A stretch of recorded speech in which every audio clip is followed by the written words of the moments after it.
maybe 6 miles out from my 9 o'clock position. Explosion 6 miles out at your 9 o'clock position. Thank you very much, sir. Contact New York approach 125.7. 257. TWA 800, set up.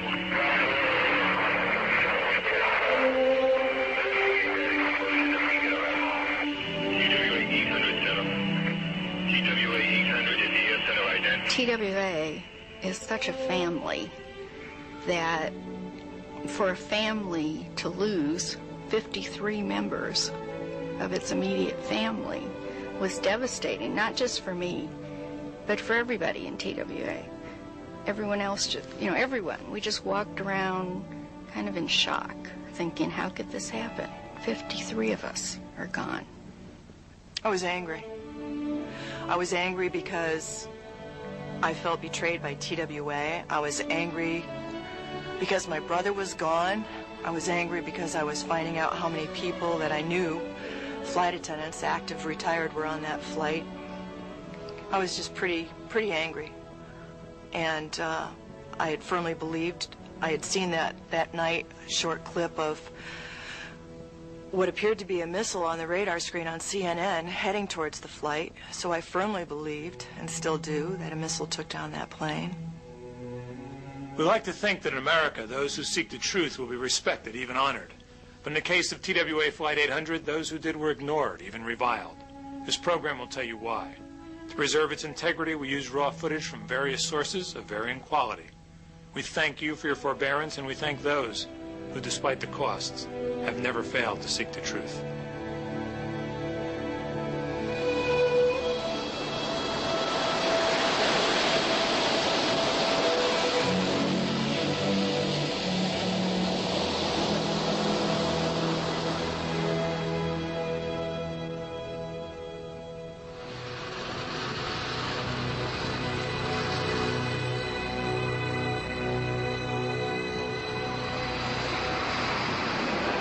On the evening of July 17, 1996, at 8:19 p.m., TWA Flight 800, a Boeing 747, took off from Kennedy Airport bound for Paris. It headed east without incident in fair skies along the south coast of Long Island. About 8:30 p.m., Mike Wire, a mechanic, saw a streak of light rise up from behind the house and head south-southeast away from shore. At the same time, Dwight Brumley, a senior Navy NCO on board U.S. Air Flight 217, watched a streak of light rise up towards his plane before leveling off and heading north towards Long Island. Lisa Perry from her Fire Island deck and Paul Angelides from his on West Hampton both followed the southbound streak towards eastbound Flight 800, and then each saw the northbound streak rise off the horizon at the last moment. At 8:31, FAA radar operators saw an unknown object streak up and merge with Flight 800. This they reported to the highest authorities.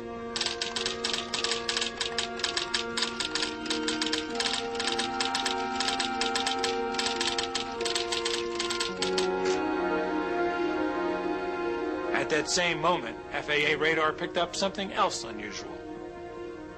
There was a ship directly beneath Flight 100 when it crashed. We know very little about this ship. The government tells us they have not been able to identify that ship, although the government says they didn't even notice it for 6 months into the investigation, although it was tracked by aircraft radar.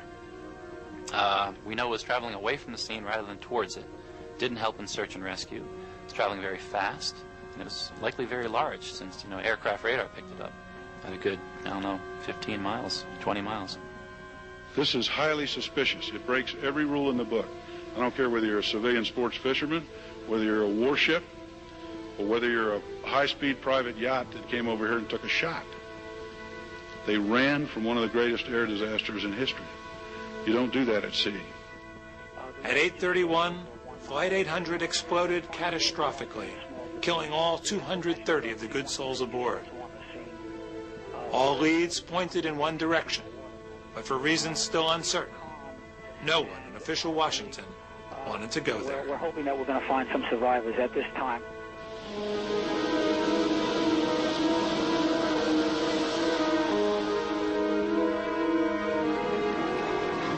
After After the crash, thousands of workers made a great good faith effort to redeem the bodies and to retrieve the wreckage, but not everyone.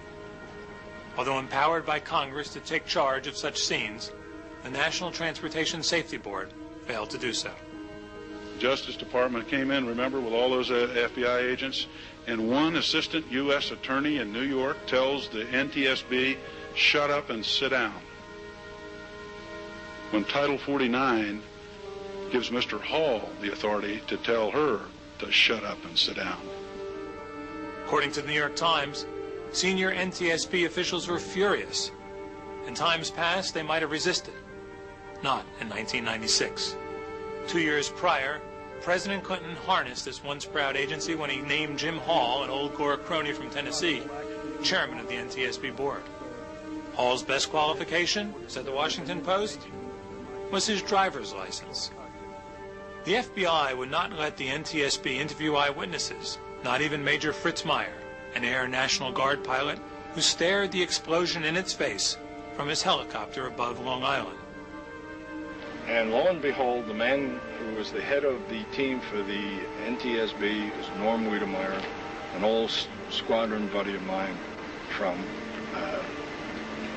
HC-7 in Vietnam. And we shook hands. We hadn't seen each other for 30 years. After the interview was over, when I told him essentially what I just told you, we walked out. And as we walked out together, you know, we were saying, well, what have you been doing? What have you been doing? And he said to me, he said, you know, he said, I've been trying for 6 months to get to see you and interview you. And I said, Norm, I'm in the phone book. Just pick up the bloody phone.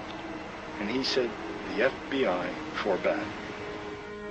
The FBI, however, showed curiously little interest in what key witnesses had to say.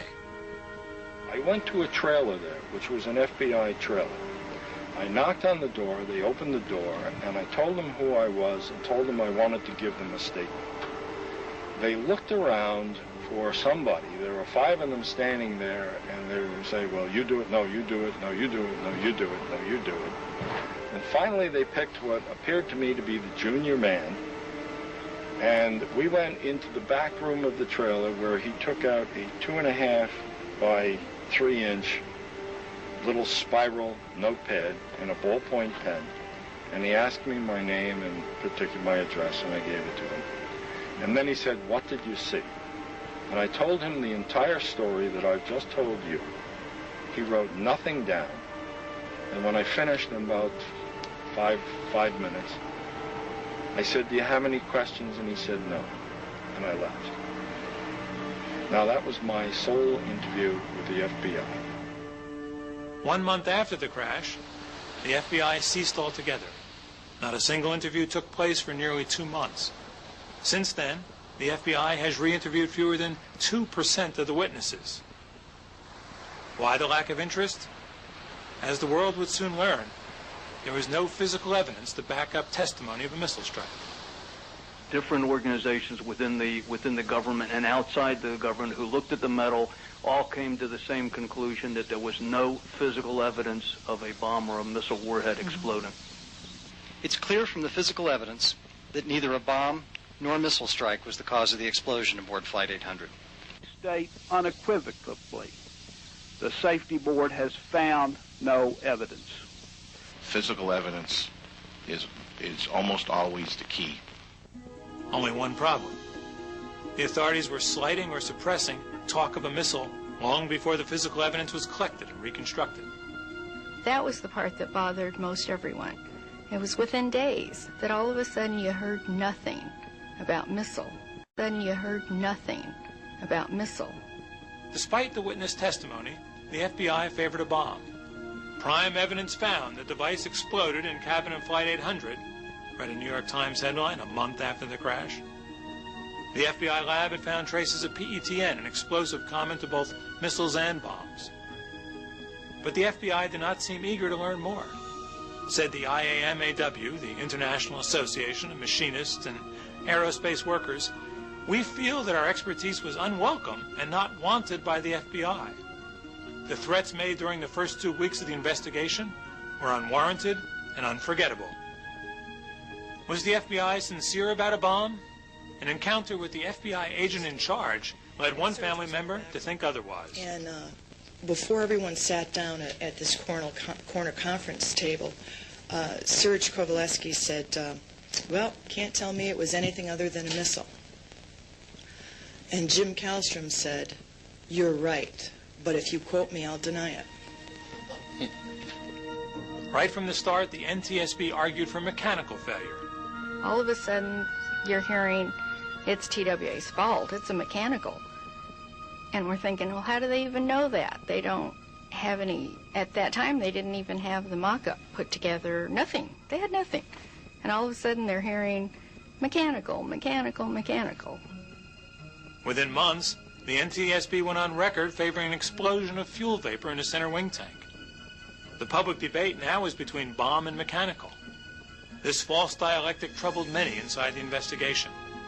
One of them, 747 manager Terry Stacy, shared his concerns with Jim Sanders. Terry Stacy was identified as the one person not to bother even talking to about trying to get information on that. He was such a straight arrow, go by the rules kind of guy. That's exactly the kind of person I wanted. And here I was face to face with him. And what he told me over those hours was that, one, and it was the first thing out of his mouth, he says, I know there's a cover-up in progress.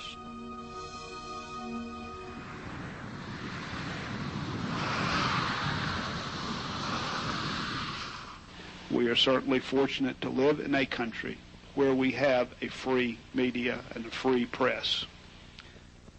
The question is often asked, why doesn't anyone come forward with the truth? The answer is they try to. It's just that no one wants to hear it, not even the major media. I'm treated as an oddball. I'm treated as a freak. I'm treated as someone who's overcome with grief, doesn't know what she's doing, trying to blame anyone except a mechanical. To suppress dissent, the administration used not only the media, but the courts.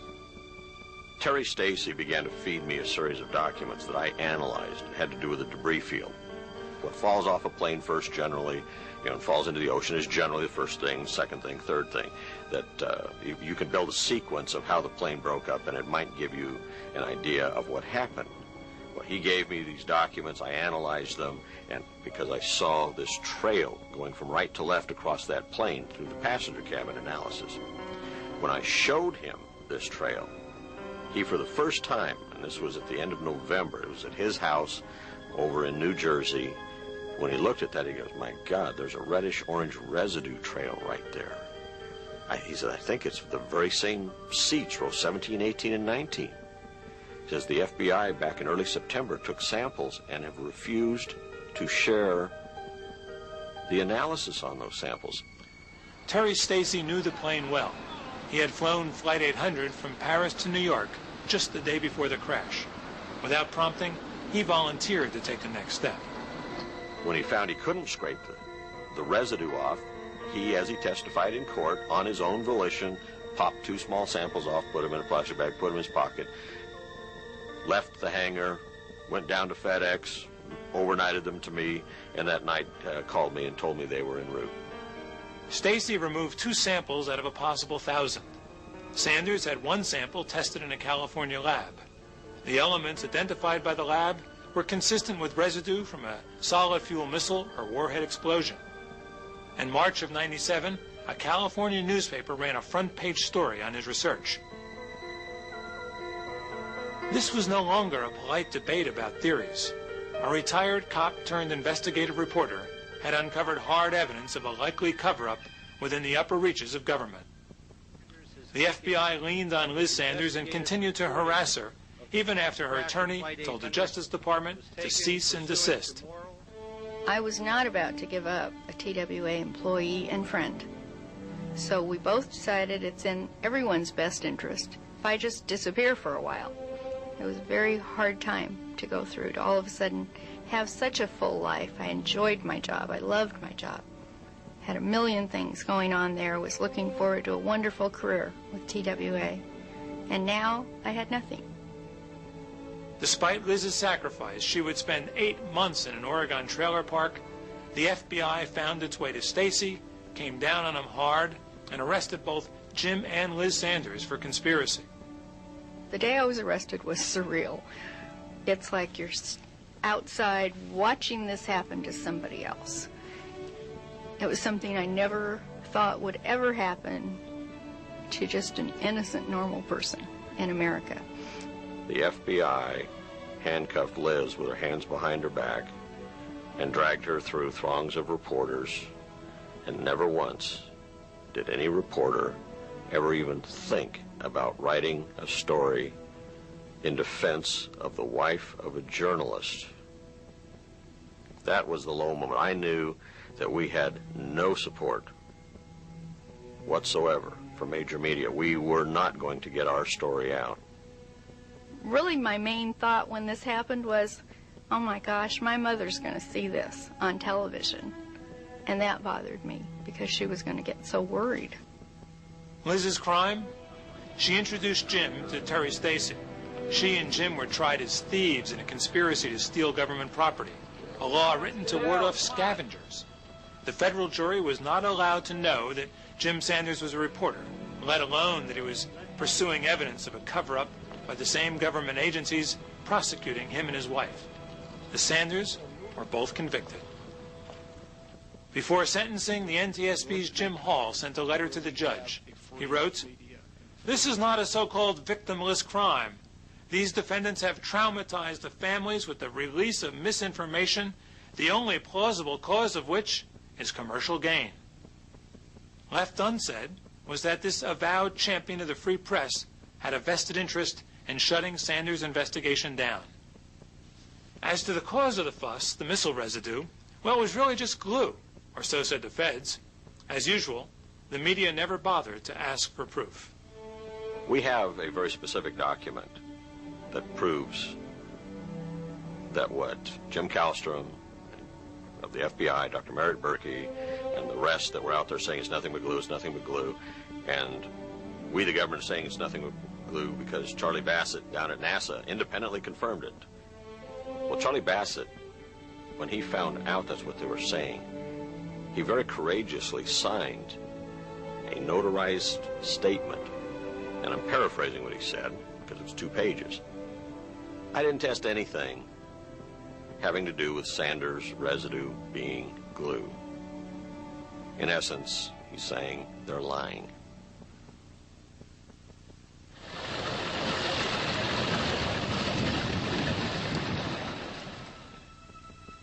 The eyewitnesses continued to plead their case. To make the no physical evidence mantra stick, they had to be silenced. Enter the CIA. During a November 1997 press conference, the FBI shared the CIA's analysis with the world. Using these eyewitness reports and radar tracking data, CIA analysts were able to reconstruct the approximate path of Flight 800 from the instant its recordings ended until it struck the water. The following sequence of events is based on that analysis. Just after the aircraft exploded, it pitched up abruptly and climbed several thousand feet from its last recorded altitude of about 13,800 feet to a maximum altitude of about 17,000 feet. This is consistent with information provided by NTSB investigators and Boeing engineers who determined that This explanation stunned the aviation world. All of the pilots that I've spoken to think it's ridiculous. They don't have one witness who saw that. They don't have one piece of physical evidence that indicates that. When the nose left the aircraft, the center of gravity moved aft of the center of lift. Now you've got both parties of the teeter-totter on the same side pulling down and the center of lift pulling up.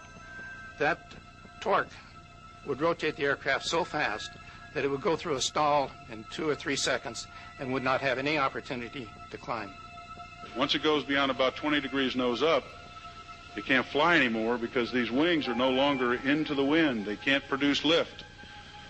So, ladies and gentlemen, I know it's been in effect at least since Newton's time. It's called gravity, okay?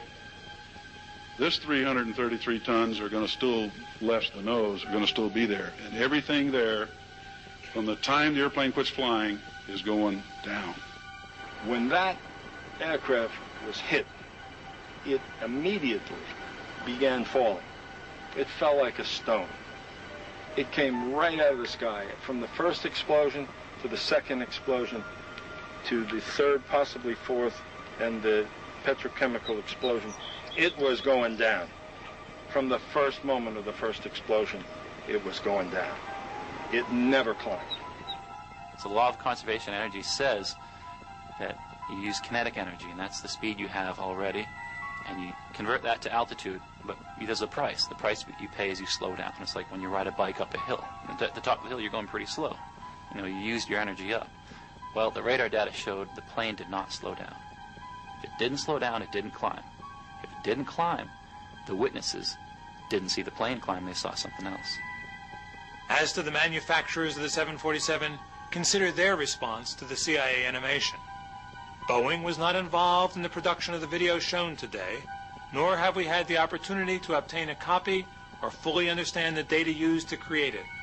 The video's explanation of the eyewitness observations can be best assessed by the eyewitnesses themselves. How did those witnesses feel about the CIA animation? That's what we call, or I call, a cartoon. It is totally ludicrous.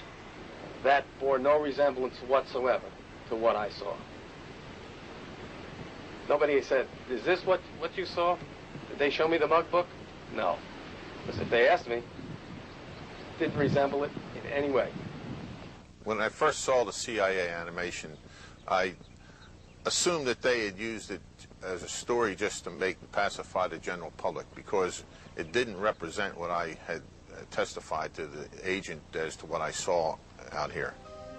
Mike Wire's denial is the most troubling, especially since the CIA based much of its analysis on his testimony. Said the CIA of Wire, in his original description, he thought he had seen a firework, and perhaps that firework had originated on the beach behind the house. But if Wire had seen something come up from behind the house, what he saw could not have been Flight 800. The CIA had to rewrite his story. So they allegedly picked up the phone, did call the FBI. The FBI says it called Mike Wire. And that Mike Wire said, boy, stupid me. I've been lying to you guys. I had a bad memory back then, but now I have a great memory now. Yeah, I didn't see it until it was about 20 degrees in the sky. And the FBI is alleged to have called this back in. And the CIA goes, oh, my God, that's perfect. 20 degrees in the sky is exactly where Flight 800 met its demise, from ground up 20 degrees off the horizon. They never called. They called me one time after the early interviews, but when I called back to respond to them, I got a publishing house in New York, and I just thought maybe it was some kind of newspaper reporters had got my name and were just out to get an interview, so I declined to call them back. Here is how the CIA animation portrayed Mike Wire's altered testimony. Note how the ascent from the beach has disappeared. A fourth eyewitness reported that he watched a white light, perhaps a firework, traveling upward at a steep angle with respect to the horizon. The light zigzagged as it rose, and at the apex of its travel arched over and disappeared. This observation lasted about 15 seconds. 2 or 3 seconds later, a fireball appeared in the sky near where the white light had disappeared. The eyewitness was able to specify a landmark over which the white light first appeared, a house near the beach, and a second house behind which the descending fireball disappeared. FBI investigators determined precisely where the eyewitness was standing and then measured the line of sight angle between the eyewitness and each of the two houses. Calculations based on the flight path of Flight 800 with respect to this eyewitness show that when the aircraft exploded, it was just passing over the house above which the white light first appeared. So the white light the eyewitness saw very likely was the aircraft briefly ascending and arching over after it exploded, rather than a missile attacking the aircraft. The government never put him on Beach Lane Bridge. We put him on Beach Lane Bridge. It's okay, Mike. Using those houses, you show us where the initiating event occurred. Here is what Mike Wire actually saw. And I saw what looked like cheap fireworks leaving the beach behind this flat-roofed house. It went out on an angle, and then it turned and went out to sea. Now, as it was flying, it wavered back and forth and up and down. And I thought it must be cheap fireworks because it didn't go like a fireworks would straight away. It kind of wavered as it was in flight. It had a white glow to it and like a white plume, little white plume behind it. Went out to sea and it arced over and then disappeared, and after it disappeared, then a big orange fireball erupted in the sky. The CIA never talked to Mike Wire. In fact, the CIA talked to no eyewitnesses. The agency reached a startling conclusion after reviewing only about 12% of the FBI's summaries, many of these hasty and slapdash in the first place. At the NTSB, the job of discrediting eyewitnesses fell to Dr. David Mayer. As you well know, the work of the board is conducted under the party process. So if we interview an eyewitness, we would form a group, and the group would interview the witness. And who Please note the words if and would and the following clarification by Mayer's boss, Dr. Bernard Loeb. In this particular case, some of these witnesses we did not get to because the FBI initially interviewed them, so that is a slight difference. Some of the witnesses they did not get to? Of the 736 official witnesses, the NTSB did not interview a single civilian witness and talked to only a handful of military in 1997. Like the CIA, the NTSB had no apparent interest in hearing what the witnesses had to say. Well, is it your conclusion that the witnesses said they saw a streak of light, didn't see a streak of light at all? That's an important question, and that's that gentleman. Let's leave him alone. But sir, if one more outburst, and we're going to ask you to be removed from the room. I yelled out during the last hearing. I said, "Ask the eyewitnesses." They had someone, a representative from the National Transportation Safety Board, review the written summaries of FBI agents who interviewed witnesses years ago. You know, and then Chairman Hall was asking this person who read the notes of someone who interviewed someone a few years ago what that person he interviewed might have saw. You know, why didn't they call the person? Why didn't they call the witness? I don't know. Many of the witnesses submitted drawings to the FBI chilling enough to impress even Dr. Mayer, like this one. Witness 649 described events that certainly do sound like a missile attacking the airplane. And in fact, Dr. Mayer dismissed 649's testimony for one reason only. He said that everything he saw occurred between these two flagpoles. His location is up there marked school. He was actually exercising at a high school in the area. So again, it doesn't appear that this witness was looking in the right location to see Flight 800 at the spot where it would have been when it would have been struck by a hypothetical missile. So one problem. In none of the FBI notes does witness 649 ever mention a flagpole, let alone two flagpoles. In his line of sight, seen here, there weren't any. Seen here, there weren't any. Late in the investigation, the NTSB staged a missile test. As part of our study of witnesses, we conducted a missile visibility test. We did not conduct this test to determine if Flight 800 was struck by a missile. We've known for a long time that it wasn't. Instead, let's examine what a hypothetical missile attack would have looked like. The rocket motor of the missile would be visible, and it would look like a light ascending rapidly for about 8 seconds. Then the motor would burn out, and the light would disappear for as much as 7 seconds. After this, a second streak of light, the airplane in crippled flight, would become visible. It would be different from the first streak, moving slower. Then it would develop into a fireball.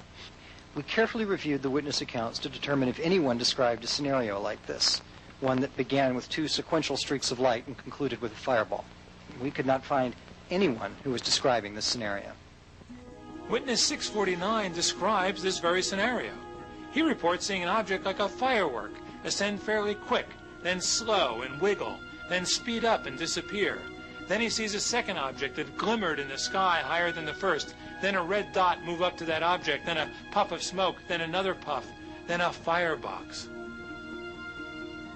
Mike Wire, like many others, says much the same thing. And as it went out, it left like a white smoke behind it, and it zigzagged and curved back and forth, and it made a little turn, and it arced over, and as it arced over, it disappeared.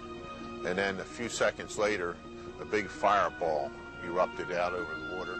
Other witness drawings might have proved even more awkward to explain away, but fortunately for the NTSB, at least 30 of them have turned up missing. According to an NTSB exhibit, however, 96 witnesses report seeing the streak come off the horizon. 96. This did not deter the agency from creating its own animation, one that also showed a noseless plane ascending from a starting point 20 degrees above the horizon. We've carefully studied and considered all of the witness accounts. The witness reports of a streak of light are consistent with them having observed Flight 800 in crippled flight. They're not consistent with a missile. This is a depiction of what the NTSB's theory of the breakup sequence is. They got smart when the CIA got laughed out of town by aviators when they showed it climbing 3,000 feet. The NTSB said, well, maybe we'll get away with half of it. So they say it climbed 1,700 feet. You know, it didn't. The eyewitnesses were not impressed either. Group put in a full-page ad in the Washington Times, including 6 witness accounts. And what do you think about those accounts? Well, I actually have the ad with me. I can, if you like, talk about very briefly about the witnesses that are mentioned. Well, anybody wants to spend that much money to put a newspaper ad in, I'd sure like to have you go through it. Well, the first witness who's listed in the advertisement was the witness who was on the bridge when he saw the accident. This is the witness that I described earlier in my presentation, and I told you that his account was consistent with the motion of the airplane in crippled flight. The first witness was Mike Wyatt. He saw no such thing. Around March of 2000, I found out that my story, my testimony had been used to create the video, and they never talked to me about it, so I didn't understand how they could use me. The second witness in the ad is the witness who was on board U.S. Air Flight 217. I explained to you that he couldn't have seen a missile hit TWA Flight 800 because the timing just simply doesn't work out. The second witness was Dwight Brumley, a 20-year military vet. He knows exactly what he saw and wonders why no one ever bothered to find out. Despite my vantage point of being directly over the top of the explosion, a very unique vantage point, some level of expertise, understanding relative bearing, true bearing, motion, etc. Nobody with any aviation expertise ever contacted me. The fourth witness who's listed in the advertisement said that he saw or in the advertisement it says he saw the accident from the deck of his house, seeing a glowing red object pick up speed and streak out to sea. Then he saw a series of flashes and a fireball, according to the ad. However, on July 21st, 1996, when the witness was interviewed, his FBI witness document says that he saw a red flare descending. It makes no mention of some of the other details. In fact, he was the first witness I used as an example in my presentation. The fourth witness was Paul Angelides, a consulting engineer who frequently testifies in court.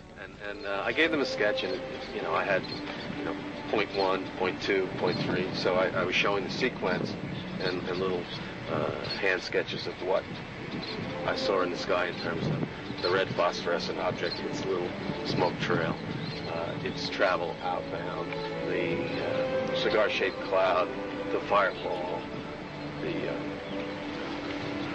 black smoke trail, and so on. Angelides never said he saw only a flare descending, as Mayer claimed. Instead, he gave the FBI specific drawings of an object streaking out to sea. See, the fifth witness that's mentioned in the advertisement is the pilot of the National Guard helicopter, who obviously I already described, that we studied radar data and calculated a time for his departure from out to the accident site from Gabreski Field, and said that he had seen a fireball in the breakup sequence of the airplane, not a missile. The fifth witness was Vietnam combat vet Major Fritz Meyer. But it was definitely a rocket. And what I saw explode in the sky was definitely military ordnance. I have enough experience with it to know what it looks like. And I saw 1, 2, 3, 4 explosions before I saw the fireball. So the fuel in this aircraft eventually exploded, but the explosion of the fuel was the last event, not the initiating event. The initiating event was a high-velocity explosion, not fuel. It was ordnance. Said FBI honcho Jim Kallstrom specifically about Major Meyer and these other key witnesses. I have no idea why they say what they say. It's nonsense. It's stupid. It has no base in fact at all. Remember, the FBI interviewed Major Meyer for all of 5 minutes. As to the NTSB, there is some question whether even they believe in the ascending plane theory. If you could show that the airplane did not climb after the nose departed, would that change your analysis? No, sir, although we believe that the airplane climbed after the nose departed from the work that Dennis Kreider and others have done.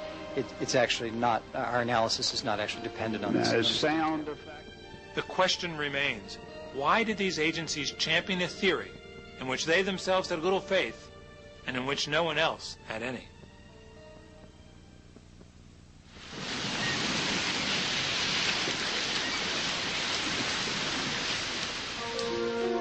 What troubles me most about what the government has been saying about this is their insistence that there is no physical evidence of a criminal act or a missile or an explosion of any kind other than a center ring tank explosion. And that's completely false.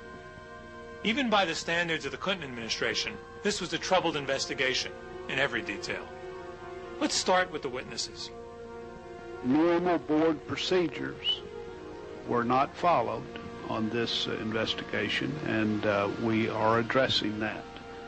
For the record, not a single eyewitness was allowed to testify at any NTSB hearing. The NTSB did not, however, shut out all alternative theories. The meteorite, we got a lot of correspondence on meteorites.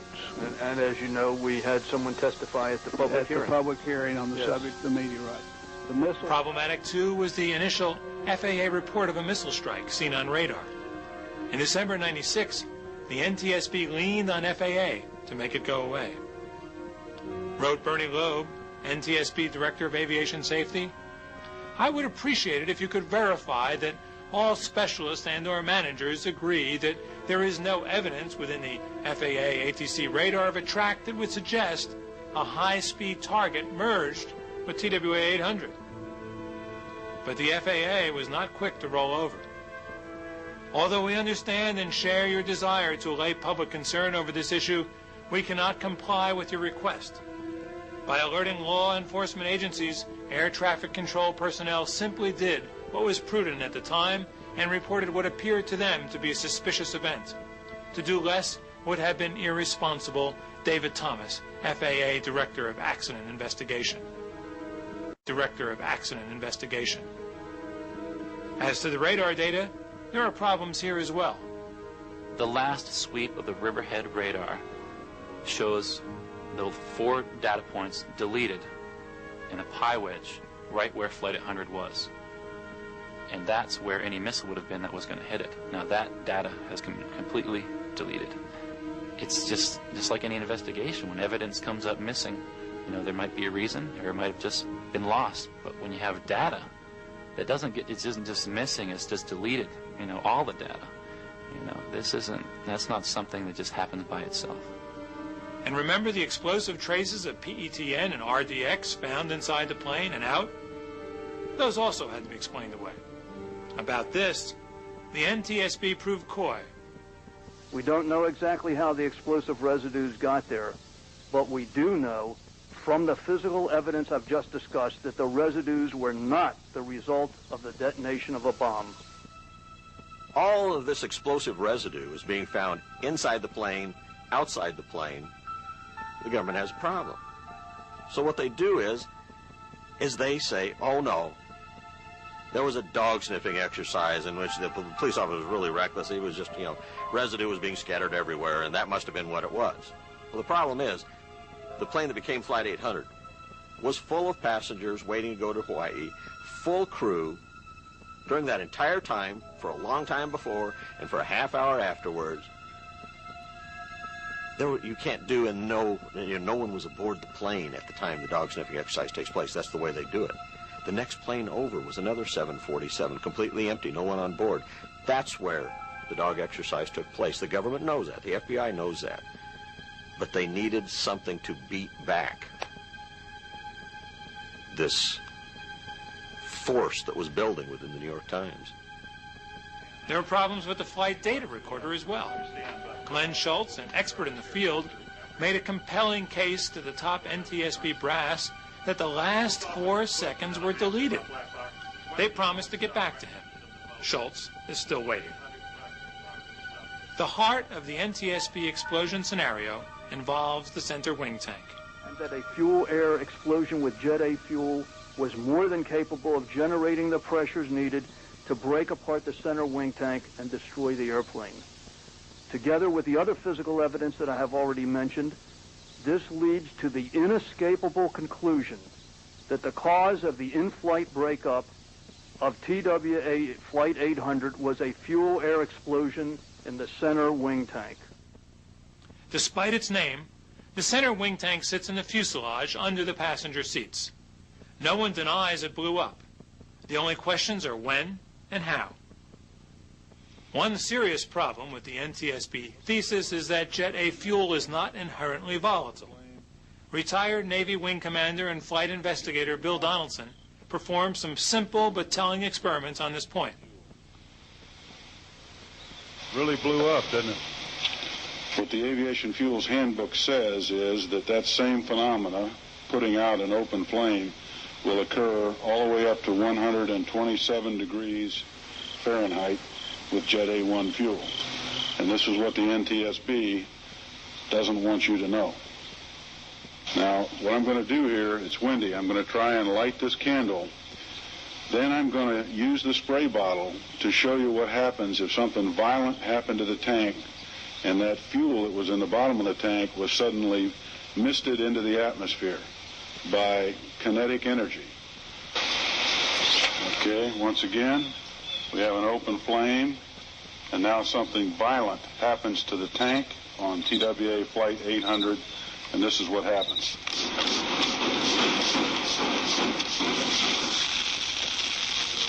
In their own tests, the NTSB could not get kerosene to give any kind of an explosion that they could use for analysis purposes, so they had to go with hotter fuels that would explode. There's never been an explosion of a fuel tank with the new jet-type fuel that we're using. The second problem was that not even the NTSB could identify the spark that would ignite the fuel. Consider this damning conclusion at the final NTSB hearing. The search for the probable ignition location was pushed to the limits of current technology. An accounting of the scientific uncertainties was meticulously maintained throughout the entire experimental, computational, and analytic processes. In the end, the uncertainties were too great to permit the identification of a probable location of ignition. They spent $40 million trying to get some scientist somewhere in America to say it's theoretically possible that this hypothesis would work. They couldn't find it. The IAMAW couldn't find anything either. We conclude that the existing wiring recovered from Flight 800 wreckage does not exhibit any evidence of improper maintenance or any malfunction that led to a spark or other discrepancy. So why did the fuel tank blow up? The IAMAW came to its own conclusions. A high-pressure event breached the fuselage, and the fuselage unzipped due to the event. The explosion was a result of this event. A high-pressure event is a technical way of suggesting an external force, like a missile. Let's take a moment to review the evidence. The Machinists Union argues for an external event. 736 eyewitnesses see what appears to be a missile. The missile tests support the witnesses. FAA radar picks up what appears to be a missile. The debris field suggests a missile. Explosive residue is found on the plane. Potential missile residue is found on the seat backs. The flight data recorder appears to be missing the final 4 seconds. Forensic evidence has been withheld. The jet fuel isn't volatile enough. No ignition can be found. No comparable explosion has ever happened before. How then can the NTSB insist on a mechanical explanation? Simple enough. There was no, quote, physical evidence of a bomb or missile. No missing portions of fuselage were large enough to represent the entry of a missile. You may have noticed that some of the photographs of the reconstruction show what appear to be several large missing areas. However, almost all of the fuselage structure in these areas is actually attached to the adjacent pieces, but has been folded back or crushed. Something to remember here. The top NTSB brass were a mechanical thesis before much of anything was recovered. It's time to ask a tough question. Is it possible that in an administration notorious for misplacing evidence, the physical evidence from Flight 800 was misplaced as well? Consider this exchange from early in the investigation. I wish Clinton would get off his ass and do something about this terrorism. I don't know if you could print that.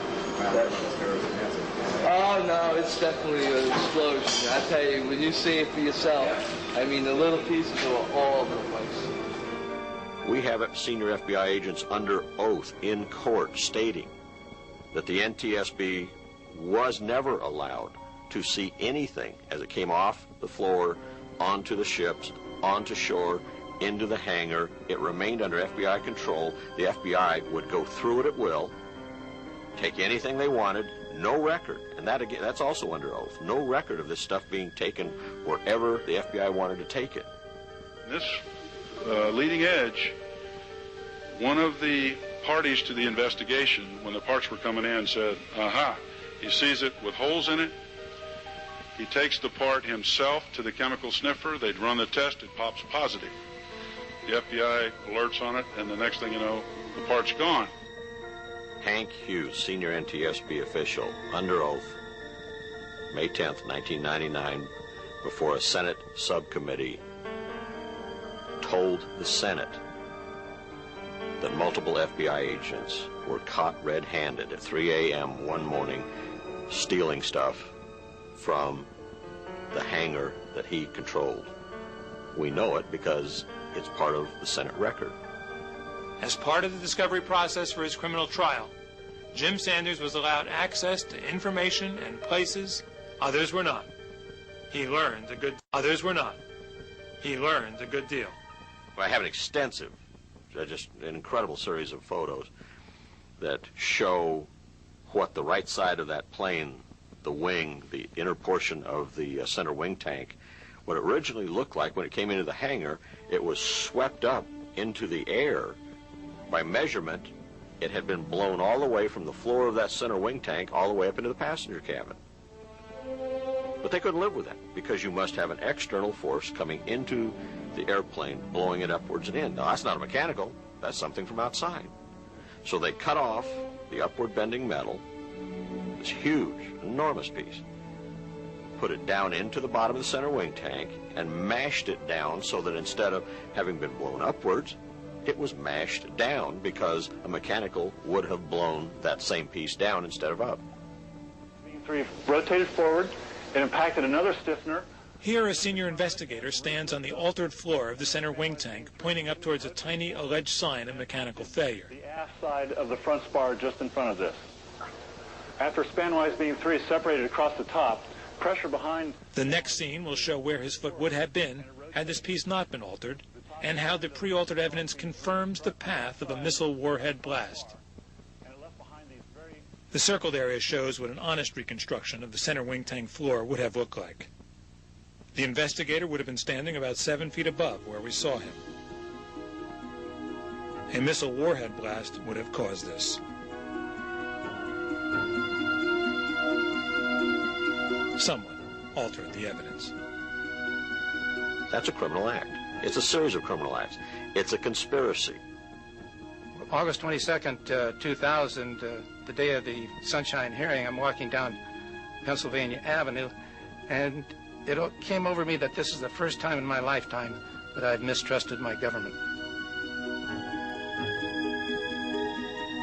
Whether the trigger was pulled by the United States or NATO or whether it was a terrorist act is irrelevant at this point. What is relevant is that the government knew. They knew who pulled the trigger, and they've lied about it and covered it up.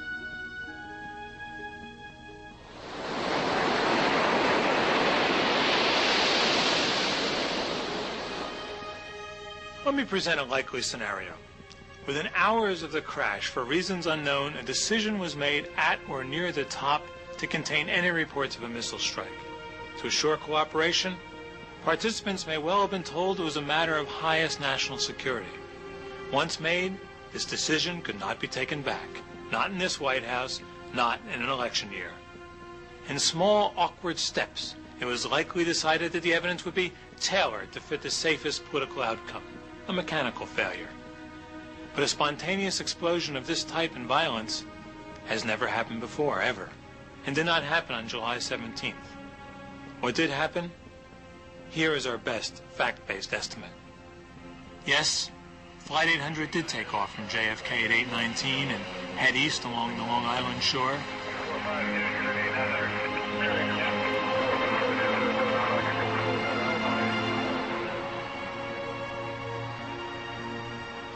About 12 minutes later, a boater sees a missile rise up off the horizon and loses it behind the beach house. Mike Wire, a few hundred yards to the east on Beach Lane Bridge, picks the missile up as it rises above that house and watches it head south away from shore, now zigzagging as it tries to acquire its target.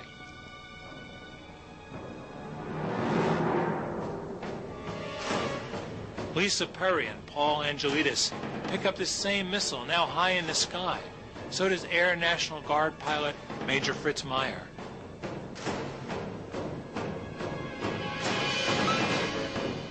Meanwhile, Dwight Brumley, a senior Navy NCO on board U.S. Air Flight 217, watches a second missile rise up towards his plane, arc over and head to the north.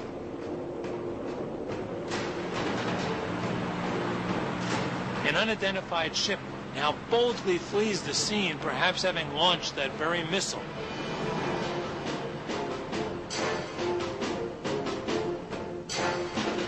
From a school parking lot on Long Island, witness 649 sees the same missile streak up vertically and then starts zigzagging in pursuit of its target.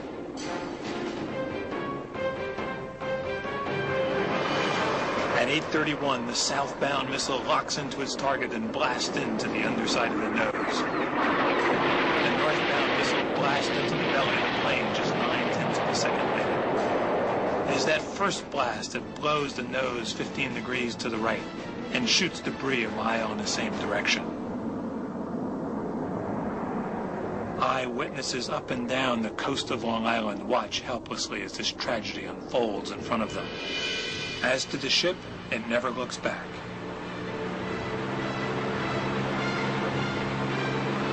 Lisa Perry sees it all. And the other one comes up from underneath the bottom of the plane. It's in the shadow of the plane, and I think it's going to thread it like right through the middle of the head of the plane, and then it's going to thread it like a needle. And then the plane just stops.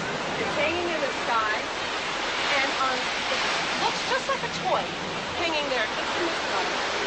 And at that point, it had been kind of flat.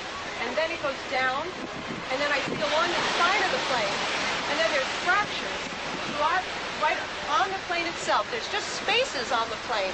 And then it explodes, and it goes sideways. It is the second missile that rips through the center wing tank and transforms the fuel into a volatile mist. Now noseless Flight 800 pitches backward and the fuel erupts, but this plane has nowhere to go but down. About 2.5 seconds after that, further to the left, and again slightly lower, I saw what I'm not certain was either one or two nearly concentric nearly coincidental explosions. Yellow light. Ta-da! From that point immediately emanated the fireball, the third explosion. The first two appeared to be high velocity. The last one was a low velocity petrochemical explosion, and it grew into this huge fireball, which then began to fall towards the ocean, moving to my left as it fell. It looked like an explosion of some sort, about maybe 6 miles out from my 9 o'clock position. Explosion 6 miles out at your 9 o'clock position. Thank you very much, sir. There is no 3,000-foot ascent to deceive the witnesses, nothing like it. TWA Flight 800 immediately begins its slow, oddly graceful descent into the sea, breaking up as it descends, transforming itself in those sad final seconds from a horror into a tragedy that will soon resonate in 1,000 scenes of intense personal sorrow throughout the world.